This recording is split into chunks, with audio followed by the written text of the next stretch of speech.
தினம் பாண்டியன் ஸ்டோர் சீரியலை சக்திவேல் காந்திமதியை பார்த்து அம்மா என்று சொல்லவே வெட்கமா இருக்குன்னு சொல்கிறார்.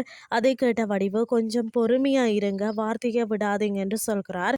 அதனை அடுத்து சக்திவேல் காந்திமதியை பார்த்து உன்னோட மருமகள் எத்தனை தடவை பிள்ளைக்கு கல்யாணம் நடக்கல என்று சொல்லி கவலைப்பட்டிருக்கிறாள்னு சொல்கிறார். அதை கேட்ட காந்திமதி எதுவுமே கதைக்காமல் அமைதியாக இருக்கிறார். பிறகு சக்திவேல் காந்திமதி கிட்ட இவ்வளவு வேலை செய்த பிறகு உனக்கு இந்த வீட்டில் இடம் கிடையாதுன்னு சொல்கிறார்.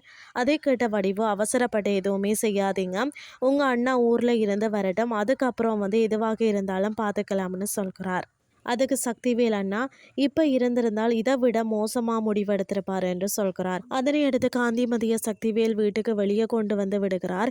அதை பார்த்த கோமதி எதுக்காக இப்படியெல்லாம் செய்கிற என்று கோபமாக கேட்கிறார். அதற்கு சக்திவேல் இது எங்க வீட்டு விஷயம், நீ தேவையில்லாமல் தலையிடாதுன்னு சொல்கிறார். பிறகு கோமதி காந்திமதியை பார்த்து எங்க வீட்டில் இருக்க சொல்கிறார். அதனை அடுத்து பாண்டியன் சரவணனை பார்த்து கோமதி அவங்க அம்மாவை வீட்டை கூட்டி வந்தது எல்லாம் சரிதான், ஒரு வார்த்தை என்கிட்ட சொல்லியிருக்கலாம்னு சொல்கிறார். அதற்கு சரவணன் அந்த நேரத்தில் அம்மாவுக்கு அது தோணி இருக்காதுன்னு சொல்கிறார். இதுதான் இன்றைய நாளுக்கான எபிசோட்.